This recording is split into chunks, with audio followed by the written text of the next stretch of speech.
Hello there, I am Gifty Auntie and welcome to TSP with Gifty Auntie. Who can deny Gifty? No. I don't think anyone shall. Thank you for having me.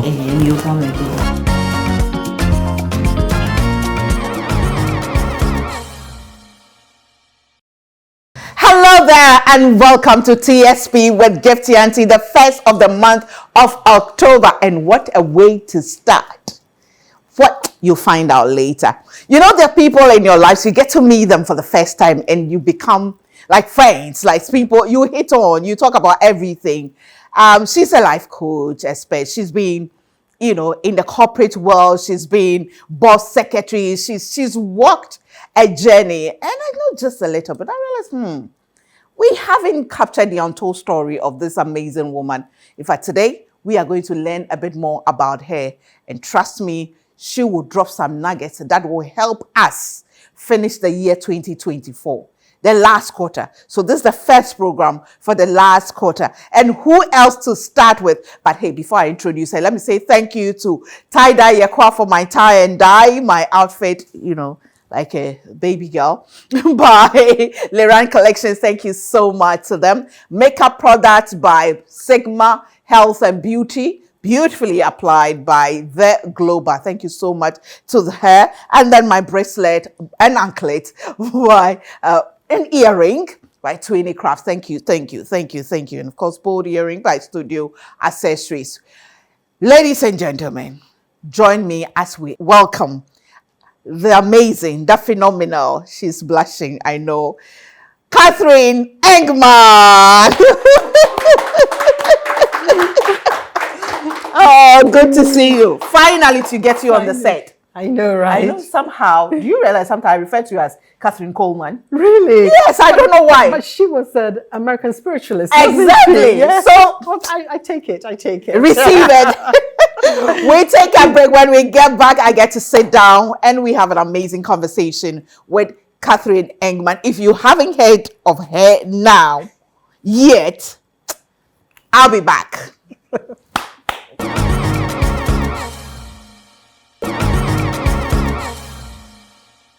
Welcome back to TSP with me, Gifty Auntie, and let me acknowledge my sponsors. Old Mutual Retirement Salary Plan. The new order of retirement is here. Now you can retire on your own terms and conditions with a guaranteed monthly income for the rest of your life.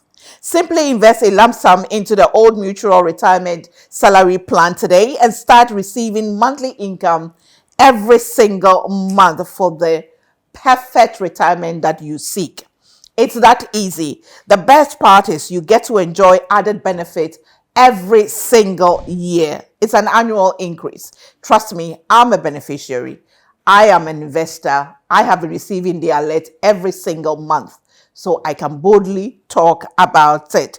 Call Old Mutual on 0504534333 or visit www.oldmutual.com or simply dial *789*01# to place a call. Obrapa Ahontokwa. We are also sponsored by Kidsville, where your child's dream come true. Everything kids, from clothes to shoes to toys to stationery to learning toys, everything kids.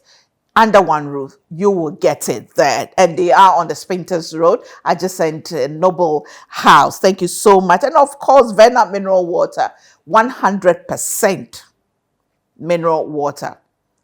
pH, balanced pH levels, all the quantities or qualities and everything of minerals, they have it in there. It's low in sodium and they believe in sharing love and changing lives. Thank you so much. And of course, Bigo Drinks and Association International School, the school to be. If you're looking for a school for your child, I recommend AIS. They do the IB. And trust me, it's amazing. It's amazing. You need to experience that from creche to a diploma level. They've got it all. Just call them and go and have a tour of the school. They have a boarding house as well. So wherever you are in the world, you can bring your child and you can trust them to take good care of your kids. Now to my set and to my guests for today. I think I can comfortably call her a friend. I don't see her every time. We don't talk every time. But anytime I have to reach out to her, we talk as if we talked just an hour ago. She is Catherine Engmann, founder of Mindful Governance. Yes. Finally, Welcome to TSP with Gifty Auntie. Thank you for having me on your show. You look good. Thank you. I love your hair. Oh, thank you. Oh, boy life. Oh, boy life. I am trying to be a baby girl just like you. You know, when I introduced you, I said I keep referring to you as Catherine Coleman. Yes.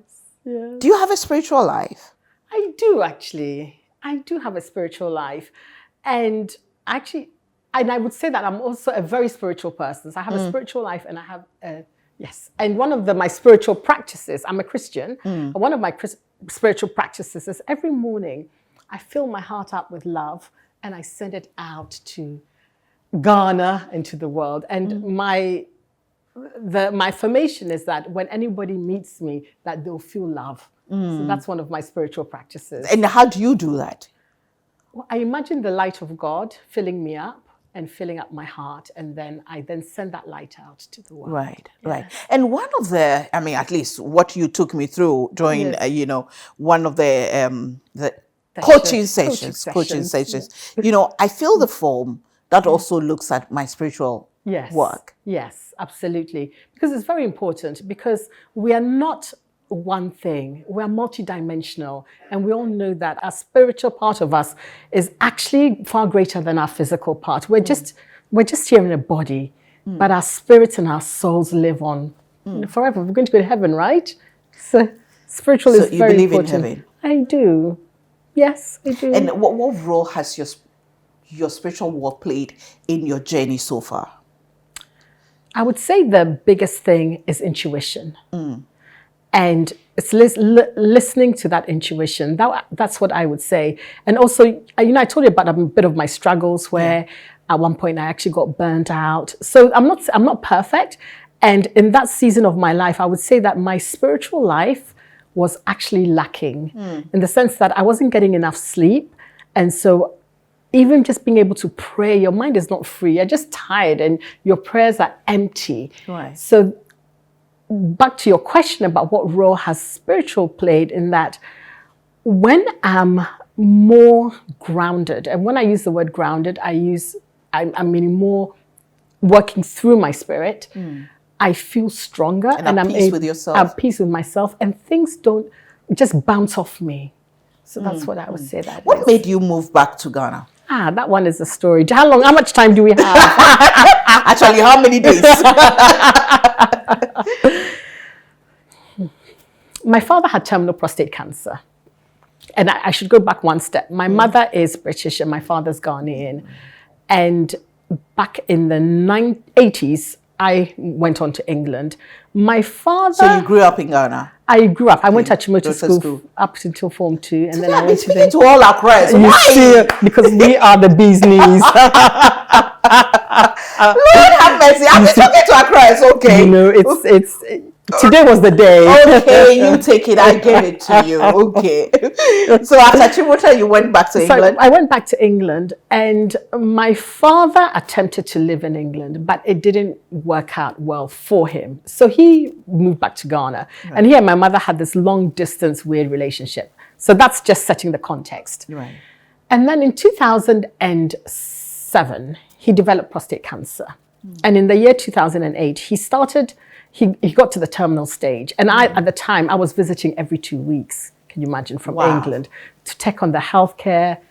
And it happened that there was this particular time in November 2008, I was beside him. And at this point, he hadn't been able to speak for a few months because the cancer had spread all the way to his throat and through his bones. And there was a night that felt as though his spirit had left.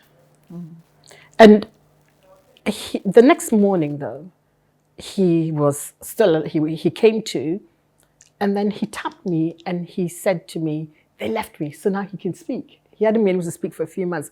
He said, "They left me. And I asked him, "Who left you?" And he says, well, his dead brother and nephew left him. And they left him at the junction because he wasn't ready to go on the journey with him. I was like, whoa. And at the time, English girl, I was like, whatever. What's he talking about? Exactly. This is just nonsense. But I asked him, I said, okay, I just thought, okay, humor him. Yeah. And I said, Daddy, why are you not ready? Where do you want to go? He said, I want to go and rest in the village. I said, okay. So do you really want to go? He said, yes. And I said, why? He said, I'm tired. So I said, well, why don't you want to go, Daddy? He said, there's no one to look after my house. I was like, oh, what? Just because of a house. So I said, okay, Daddy, in that case, I'll stay here and I'll look after your house. A few hours later, he was gone. I'm telling you, I get goosebumps whenever I tell that story. And I just said to myself, wow, I've got to honor the promise. And I had no plan. That was your last promise to him? It was my last promise. And I said to myself, okay. So I went back to England. I gave 6 months notice. And 6 months in June 2009, I arrived here like, no plan. What is going on? Just like that. Just like that. And my mother always said, but Daddy's not going to know. I mean, why are you going to Ghana? Because my whole life was in England. I was at the height of my career. I was doing really well materially. Yeah. And I said, well, I made Daddy a promise. And do you know what, Gifty? As much as Ghana is difficult, I have no regrets because my soul feels at peace. So yes, I lost all the material, the worldly things, but I have this joy and fulfillment in my heart that I didn't have before. So I take it that though your parents had a distant relationship, yes, you had a very good relationship with your dad. Yes, I love my father. I was my Daddy's daddy's girl. Okay. And I'm the first daughter. Oh, okay. Yeah. So you were quite close. Yes. So you felt a sense of responsibility. I did. To keep as well. Yes. What were you doing in England? Okay, so in England, I was working in the corporate world, and I was. We don't really have the same similar roles, but basically I was the deputy company secretary of a listed company. So I was very senior. I was supporting boards and that was what I was doing, as well as having fun with my friends. But that was my work. Yes. But you loved it. I loved it. But you know what though? As much as I loved it, I felt that there was something missing and that I wasn't on the path that I was supposed to be. And Gifty, let me backtrack. Right. One of my friends remembered, I saw some friends last month, and they reminded me that I always said when we were in our late teens, that one day I'll go back to Ghana and change lives. And I'd forgotten. Yeah. I had so forgotten the power of words. Yes. And they kept remembering, of course you used to say that all the time. We thought you were a bit crazy, and that seems to be what I'm doing. It's changing minds, not changing lives. Nice. Yes. Yeah. What? Changing minds. Yeah. Yeah. And at one time you were board secretary. I was. So in fact, I still run a business and we provide board secretarial, not just board secretarial services, and also we do things like director training, board evaluation. So I pretty much work in the boardroom. So I advise board directors. I say I like to keep them out of jail. Yeah, you made that comment. What does that entail? Or just making sure that they're doing the right thing. Because so you have a legal background?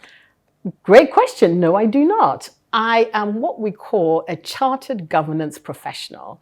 Okay. And it's just like doing accounting, becoming a chartered accountant. There's a program for people like us. It's more common in the UK. It's not so common here. Yeah. And you study law, accounting, corporate finance strategy so that you can be confident to sit in the boardroom and advise the board. So I advise the boards on their duties, how they should be approaching decisions, and even guiding the decisions and the discussions in the boardroom. And the boardrooms, it's not just in Ghana, no, because are heavily male-dominated. Oh, yes, they are. How was it like working in that? I always remember when I stepped up into the boardroom when I was in the UK and I went to my very first board meeting and the chief executive, remember again, England. Yeah. I always say they're all white, they're male, they're old, and there was some lord, someone or the other. Yeah. And I got up and I went to get myself a cup of tea and I asked the people in the room, would anyone like a cup of tea? And the CEO walked up to me and he said, you are not here to make tea. You have a seat at the table. Don't offer to make us tea. We're capable enough of getting up and getting our own cups of tea. I'm not sure that's answered your question, but that was what I learned. No, but I would just say, was that the Ghanaian in you talking at that time? I think so, right? Or maybe maybe I'm not supposed to be here. I don't belong here. Let me make myself useful. And that was probably the Ghanaian part of my upbringing, which was like, yeah, okay, let me make everyone tea. Let me offer to be served. And I was told, no, you're not here to make tea. I'll always remember that story. But let me fast forward. Right. So I come to Ghana, now I've become too known. And in a board meeting, some board chairman hits me and says, young lady, get me a cup of tea. And I looked at him like, me, get you a cup of tea? So I said, okay, sir, I will. But here's my minute book. You sit and take all the minutes of the meeting, and then I will go and make you a cup of tea. And he went, oh, okay. Because I realized that culturally you can't disrespect them, but I had to also show he got it. Yes. But they always say that in Ghana, it's so interesting. In Ghana, they always refer to me as too known. Yet in England, I went through so much leadership development to become assertive and speak my mind and own my voice. And you come to Ghana, it's like, you're too known. Who do you think you are? You're like, wow. It's confusing. Do you know where I've come from? It's confusing. All I can say is it's confusing. And then my first few years in Ghana, Gifty, I'll be very honest, authentic, and say that I wasn't truly myself because I was trying to find my place here. In Ghana, we don't do things like that. You don't smile at people. You don't. There was so many rules and boundaries, and I tried not to be me. And then after about 6 years, it got too difficult not being me. I said, oh, forget this. I just need to be me because it's so hard pretending to be someone that I'm not. Yeah. And that also got me thinking how many people in Ghana are not being themselves or showing up as they are because everybody has a view as to how you must be done. So how did you finally find your niche, your purpose and your space in Ghana? That's a great question. How did I finally find my purpose and my space? And the question is, have I? Yes, you have. Okay. Somehow, we all have moments in our lives where you go through the depths of darkness. And for me, it was in my business, 3 years into my business. And at the time I had a staff strength of 10. And yet I was still working 20 hours a day. I was constantly stressed. And I remember sitting on the floor in the office one day, around 6:45 in the morning, in tears. Because I just couldn't see past the weeds. And it was then that I actually got a coach. And I remember speaking to the coach about all my woes, because at the time, everything was outside of me. My staff are not doing this. I can't get people to do the right thing. And I remember his words, and his words were, Catherine, you have to change. I'm like, what do you mean I have to change? He said, when you change, everything will change. But of course, please, me, I'm a badass woman. I'm perfect. Why do I have to change? And then I remember Master Shifu, King Fu Panda. Yes. I think there's something that he actually said about, if you change, I can't remember the exact quote, but I also remember Master Shifu, and I was like, gosh, I have to change. So it's through coaching that I really went inside of myself. And then after years of coaching, that's when I really discovered my purpose, realized that actually there's nothing really wrong with me. It was just the way that I perceive the world. And now I perceive the world in such a different way that brings me the peace and the happiness and allows me to live my purpose. But it was through coaching that I realized that actually I'm a person of service and I really want to help people. And so that's how come I even trained and certified as a coach and have spent the last 10 years on that development journey. Yes. And it's also through working in the boardroom. You meet CEOs, they want coaching, and then you end up providing services to them. And then people just kind of find you, and also it's also the grace of God. I know it sounds so trite and everyone says it, but it truly is also the grace of God. Really. Because He leads me. I'm fulfilled. Fulfilled. What's the difference? I think fulfillment is a higher level of happiness. Ooh, okay. Okay, so you've gone beyond that. Yes. Because happiness is, she brought me a new dress, so I'm happy, right? Or I have a new car, I'm happy. And I don't feel that happiness, because we can go through moments when we're unhappy. So even though, but I would say that I'm terribly fulfilled because I go to bed at night and I have a huge smile on my face, and I wake up in the morning, and yes, there's stresses of life, but I feel so I feel so blessed. I just do. What was your childhood dream? I wanted to become, my childhood dream, I wanted to become a doctor. I wanted to become a surgeon. And then the first year of university, I fainted when we had to cut up an animal and the blood. So that put paid to the dream. But I feel like every young girl, I want to become a doctor or a pilot. However, when I was around 7 years old, you always have to look back to the things that you did most naturally. Yeah. When I was around 7 years old, I would go to school and I'd come home and I'd prepare lesson plans of everything that we had learned in school. And then I'd call my sister and her friends and I would teach them. And I was literally, and my mother would tell me that she cannot understand how someone so young knew how to prepare a lesson plan, like lesson objective, aims, conclusion. And I would be teaching these young children. So I think I had a teacher's heart, and I should have become a teacher. But you are a teacher. But now. I am a teacher now. You're teaching us now. Exactly. Coaching is teaching, isn't it? Kind of. Well, coaching, I think, is a higher level of teaching. Right. Because because when you teach, someone may forget. Right. But by holding the space for them and leading them to the right answers, they take ownership and then they remember. Yeah, have you had those moments where you feel that you have to sometimes maybe lower your standards so that people can warm up to you? Absolutely. In fact, it's thank you for asking that question. Part of the things about my first 6 years was having to just dim myself, not appear as intelligent, because so that people warm up and don't feel intimidated. And it was only a few years ago, again, speaking to a coach, and she said, you should not dim your light for anybody, because yes, the wrong people will be repelled by you, but you've got to own your light, and you're not doing anyone any harm. So I get it. Sometimes you do appear, you do dim your light in order for others to feel more comfortable. But then we're robbing people of their own agency. Why?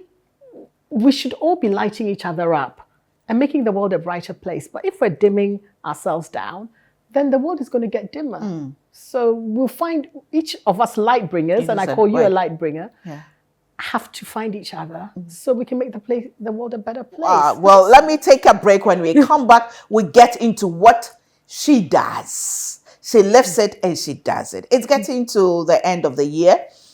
The last quarter has started, the last 3 months to the end of the year 2024. And typical women, we started counting. Oh God, time is almost up. I haven't been able to do this. I haven't been able to do that. And then we worry. And yes, I do the same too. But let me say thank you to Tie-Dye Yekwa for my tie and dye. My outfit is by Liran Collection. Thank you so much. Beads, earrings, anklets by Twinny Craft. Makeup, The Global, and then of course makeup products, Sigma Health and Beauty. Thank you so much to them. And of course, I braid my hair at Auntie Alice at Chado. Thank you so much. We take a break. When we come back, we'll look at the 101. So this one, you are getting it for free. When you go and see her, trust me, I trust me. Corporate bodies, chief executives, and individuals, we all need this. We all do need this, because every now and then the darkness falls on us. We'll be back.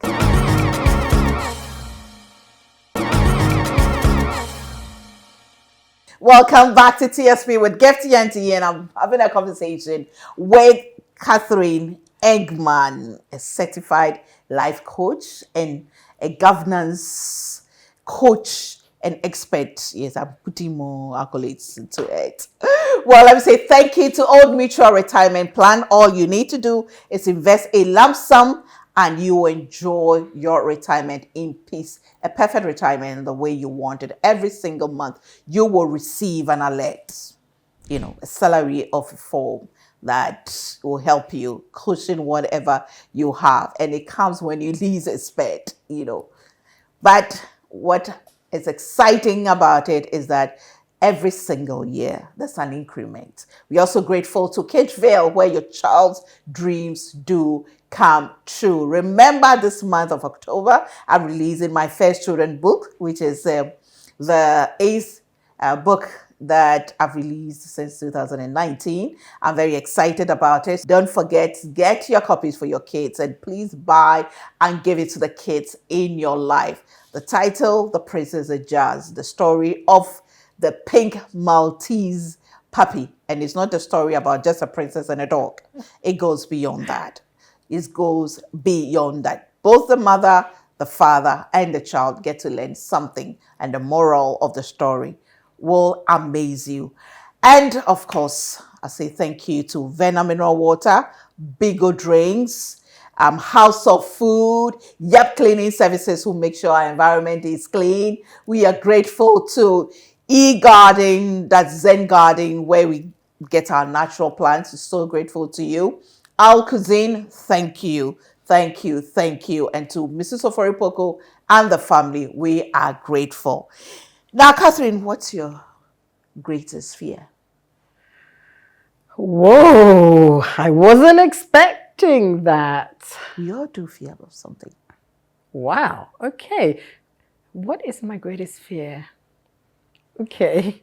Okay, there's one I'm not going to tell you, but I'll tell you later. Okay. The second one actually is truly when I think about myself and the end of my life, that I wouldn't have fulfilled even 20% of my potential. That I'll die with not having fulfilled a lot of my potential, because a lot of women were late starters, right? Yeah. And that is my greatest fear.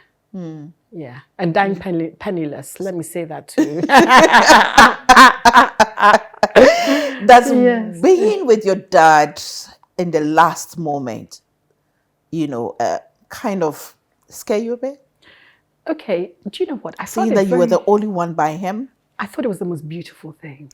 Oh, great. That you witnessed it. Yeah, that I witnessed it. And somebody who's leaving this world and you're with them, I think it's a very special moment. The bit that scared me, though, was because I didn't really know Ghana. I was taking him to the mortuary. So I just took him to Kolebu and it was another experience, but that was the bit that scared me. But no, him passing was actually a very, very beautiful thing for me. It really changed my outlook on life. What would you want to be your legacy? Wow. That no one leaves me without feeling better in some way, without being richer. Whether it's from a word of advice, it's not about financial things, but no one leaves me without feeling richer. And I'm not talking money. That's what I want my legacy to be. That's what I want to be said at my funeral. Yeah. Yeah, that's in the next 100 years. Okay, say amen to that. Amen to that. Right. Now let's move on to women and actually planning our life and living a fulfilled life. How do you help? How do I help? Yeah. Or what's your take on that? Because what you just said, I'm just thinking, with all that you've done and you're doing, you're afraid that you would not have, achieved even 20% of your potential? Gifty, the truth is that, who was it? I can't remember who said it. And I think it's so true that the graveyards are full of such riches. So many people died with so much left in them. And I think a lot of us really do not achieve much of our potential. Very few people live up to it. So that's why it's one of my fears. But back to the women and how I help them become more fulfilled is, I think we have to, I know that we've got to be very clear about what our values are. In different seasons of our lives, there will be different values. Right. And what's I've found to be true is that when we are living life and we're not aligned with those values, you can never experience fulfillment. And I'll give you an example. In 2019, my business was sold. A South African company came and they retained me to work. And suddenly I was having to live other people's values rather than mine. And one of my core values is service. And for me, it's not about money, but my heart is generally one of service. And theirs was one of sales. You've got to do sales, close. And it was very, very stressful. And I sell by serving, but they sell by closing and being aggressive. And I couldn't get it. And so I was starting to live life in alignment that was nothing like me. And I remember being in Canada in January 2020 before the lockdown hit. And I was at one of my lovely retreats that I love to go on. And I woke up at 5 a.m. in the morning, and the name of the company that I won't mention, I thought of them and a tear trickled down my face. And here I am in this beautiful, serene place and in doing the things that I love, because I love those retreats. But yet when I thought, first thing in the morning, they came to mind and a tear trickled down my face. And I knew I had to get out of that relationship. It took me 3 years to finally get out. So back to your point in that I think we have to be, I should stop saying that. Okay. I mean, people may have other opinions. We've got to be so clear about what's important to us and what our values are, because when we're not living in accordance with them, we won't find fulfillment. I think a lot of us are not fulfilled, and we are almost always scared to move. Yeah. Change scares women. Change doesn't just scare women. It scares everybody, because our brains are wired to keep us safe. And so even when we start on a process of change, it's like our brains go, mama, danger, danger, danger, and pull us back. So oftentimes it's easier to be stuck where you are than face that fear and go out there. It takes so much courage, so much. What does it take to take that bold, calculated risk of leaving your comfort zone? I think that a very clear vision of where you want to end up is so important, because like the Bible says, right, the vision, make it plain. Right. And I believe that being anchored to a vision, and a vision from not one of fear, but one that it's going to go well, it helps you feel so much more grounded. And also perhaps you don't take into account all the things that you will lose, because oftentimes we don't want to move because we're afraid of all the things that we're going to lose. But we should also think about all the things that we will gain in the future. And when we do that, Gifty, when I left the company that acquired me, I pretty much left with nothing because of some big legal agreements I went to sign. And I was leaving with nothing. And everyone said, Catherine, you are crazy. And I said, and that's what are you going to do? I said, I have no clue. Really. But what I know is that I can't go through life like this. I wasn't sure where the next meal was going to come from, where the next money was going to come from, but I just knew that I cannot go through life living like this. And I did have a clear vision of where I wanted to be, but I wasn't even sure of the steps. So I disengaged, and I felt, no lie, I spent the first 6 months on my sofa. You know, the sofa that you sat on? I was languishing. What am I doing? What am I doing? Where am I going? Yeah, I want to go there, but what do I do? And then it was also God spoke to me and said, what are your values? Service and love. From that moment, and I started doing everything again with service. So when I'm meeting everybody, coming from a place of service, coming from a place of love, and it wasn't about what I was doing, but it was how I was being. And then suddenly everything just started working. And now I'm in such a good place that I got, God, thank you. And right. I'm not saying that to brag, but I also want to share that there are moments in life, we all have them, where there are periods of darkness and there's so much fear and you just can't see and you don't want to move. And no matter prayers, it's so difficult. Just focus on what you want, what that vision is. And yes, I'm not there because I think vision always changes as you move, but focus on how you want to feel and how you want to be, and know that if you surrender it all, God will take. I know we all say it, right? But it will always work out. It always does. We have. I think so. Yeah, you know so. Yeah, I think so. We have 3 months. Yeah. To the end of the year. Yeah. Can something really change in our lives? Absolutely. If we decide to. Yes.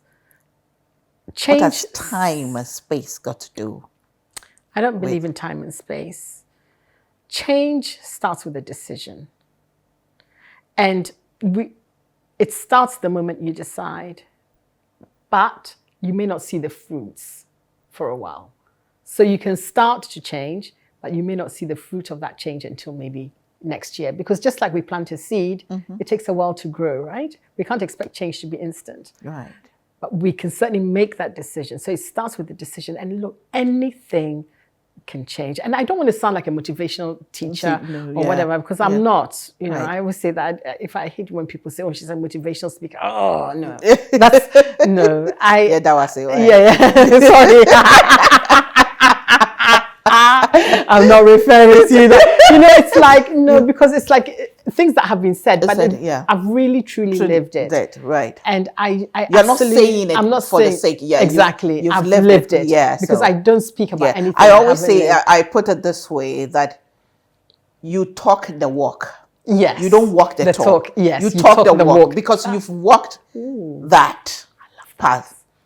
You talk the walk. I love that. Because you've walked that path, so you know it. You know that it can work. Yes, I like that. So yes, we can certainly change things, but it's also about being very clear and also understanding why is it that we want this to change. And one of the exercises that I do with myself, and I've probably done with you, is like, okay, why is it important? Why is it important? Why is that important? So for example, let's say, I'm going to use my weight loss. So this one, so wahala. We are all inside. So we are all inside. It's like, okay, Catherine, why is it important that I lose weight? Well, I want to lose weight because I want to wear nicer clothes, right? Well, and why is that important? Well, actually, it's not as important as wanting to be healthy. And why is it important that I'm healthy? Because I want to be able to live till my 90s and be fit to be able to impact the lives that I believe I'm supposed to impact. And so when I think about my weight loss I connect it to the fact that it's about me living till I'm 90 and being able to create the impact that I wanted to fit, rather than it just being about being healthy. So it's always about getting to the deeper reason. And sometimes we may find that we don't really want to change. We just say we do. Because a lot of people also say they want something, but they don't really want it because they're not willing to go for it, because everything is going to take all of us.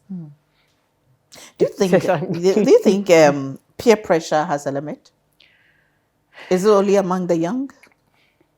It happens with adults. And one of the things that I was going to say is that we are all at different stages of evolution.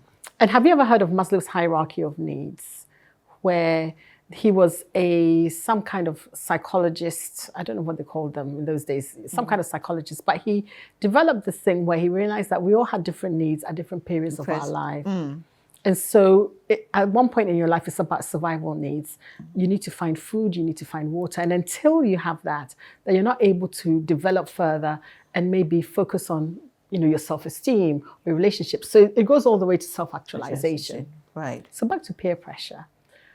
A lot of people who are really bothered about peer pressure, so they're young, because we develop in stages, both psychologically and physically. And when you're young, when you're 12, when you're 13, you're trying to find your place in life. And at that time, you're living from the outside in. So other people's opinions of you start defining who you are. That's why we pick up, you're this, you're that, right, when you're young. As you get older, if we've done enough work of ourselves or we've met our other primary needs, then the peer pressure doesn't become so intense because we've built up our own self-esteem. And so now we are confident in who we are, so we don't have to feel the peer pressure. However, LinkedIn is a place that I don't go to that often. I'm on LinkedIn, and my assistant posts for me a lot on LinkedIn. But whenever I go to LinkedIn, I'll see, this person has gone here. She's sitting with some president here. This person is somewhere in the world. But then I'm like, hey, pressure. And then I'll close down LinkedIn. I'm like, no. What will I get there? Yeah, exactly. What am I doing? Thank you. Yeah. And that's exactly what happens, right? So you're like, but then I keep reminding myself, we're all dancing to the beat of our own drum. Right. And show up, be the person of service, be a person of love. It will all work out. Yeah. Because we all have our unique place to fill. Yeah. That's been wonderful talking to you. I mean, I've gotten to know you a bit more. And I'm sure people watching also have understood that there's always help. Yes. Nothing is too trivial or too big or too serious that you can't get a life coach like you to help you Yeah. go through that, and it helps. It's I mean, a lot of the depressions, and September was the suicide awareness month, and a lot of that can be, um, people can be rescued from that Yes. if they go through that. Yes. Yeah, and you're right. Thank you for saying that. It doesn't have to be any big grand thing, because what's important to you might not necessarily be important to me. And we shouldn't judge people like, oh, but your problem, the worst thing, oh, but your problem is nothing. Everyone's problem is their problem. That's going to the right person for aid. It makes a whole lot of difference, Exactly. But you only this one, this, that. Exactly. But recently I made up, I'm sure you commented about that, about motherhood guilt, motherhood fatigue, and then the guilt of feeling that you're fatigued. But it's a big deal. It is, and sometimes pushes some women to the edge if you don't talk to the right person. Absolutely, 100%. And we all need space to have those conversations in a non-judgmental way, because our society is so judgmental. Tell me about it. Yes. So it really does help. And I think a lot of people judge not because I think a lot of people judge because they themselves don't know any better. Yes, because we're all doing the best that we can with our level of awareness. So what is next for you? Oh, wow. One thing that I'm really getting into at the moment is team coaching, coaching teams rather than individuals. Okay. Because what I've noticed is that through coaching CEOs, etc., one-to-one, we forget that the CEOs are part of a system, and we don't have the perspective of all the people in their team. So they may have one story that they're telling me, but actually the story might be very different. So one of the things that's actually is emerging in my business is I'm doing a lot of team coaching. So coaching groups of leaders rather than one leader, so that the change can be compounded. Wow. So that's what's next for me. Okay. And then what else is next for me? To be honest, I'm really slowing down on so many things, and just doing, I now don't do more than 5 things a year, being very clear, very focused. And I have a 25-year plan. So I know that I can take my time. Yeah, I mean, God help me have the time. And that not everything has to be done today. I'd love to write a book. I'd love to take a year off and go. The book, let's go back to the book. Oh, yes, let's go back to the book. I was hoping you'd skip over that. I'd love to write a book. I would love to write a book. It's been on my list since 2016, like 2024, but it will happen. Thank you so much, Catherine. Thank you for sitting down with us and having this conversation. Wish you the best.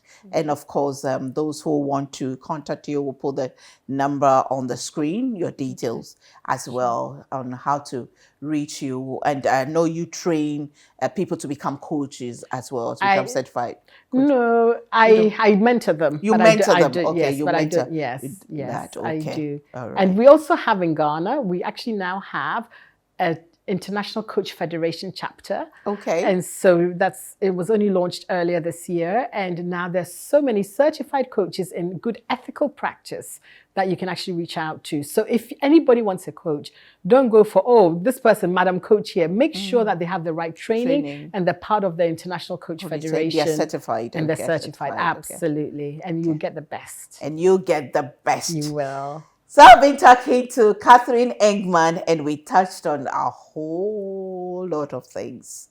And I hope you are finding fulfillment. You are going overjoyed and seeking fulfillment. That is the ultimate.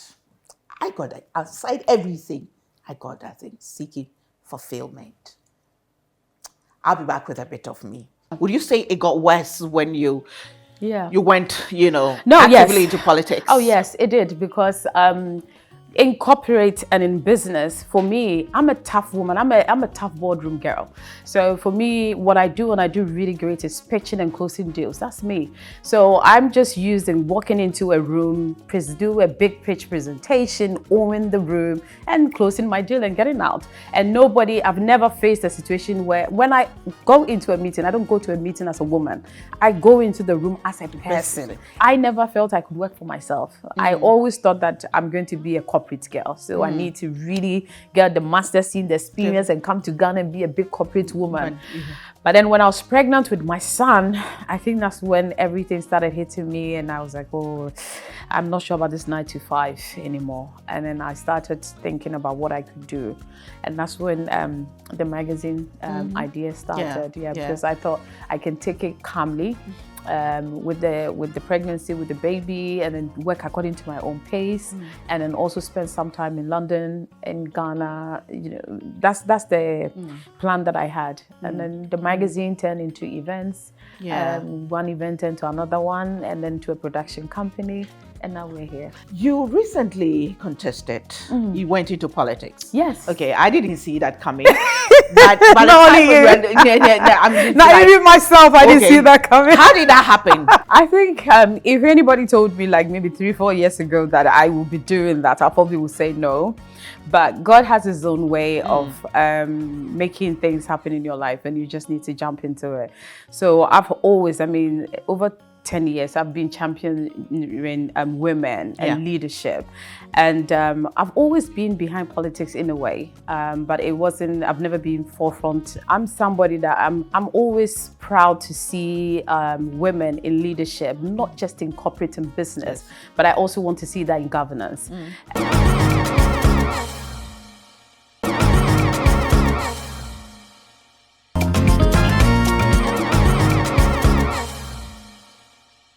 One of the things I'm very good at is having conversations with myself, either in the shower or in front of the mirror. And if I were living in a compound house, I'm sure I would have been considered a very crazy woman. But yes, I am a crazy woman. But on a serious note, it is important to have conversations with yourself every now and then. As tough as it is important for us to ask ourselves certain questions. Difficult questions that will make us feel uncomfortable. There's always this thing at the back of our minds. We know the right thing to do. We know the steps to take, but sometimes we get scared. And rightly so. We get scared. The what if? But today I want to ask you, what if not? What if not? Today, we've learned that there's a difference between joy and fulfillment. There's a difference between happiness and fulfillment. I want you to ask yourself, are you fulfilled?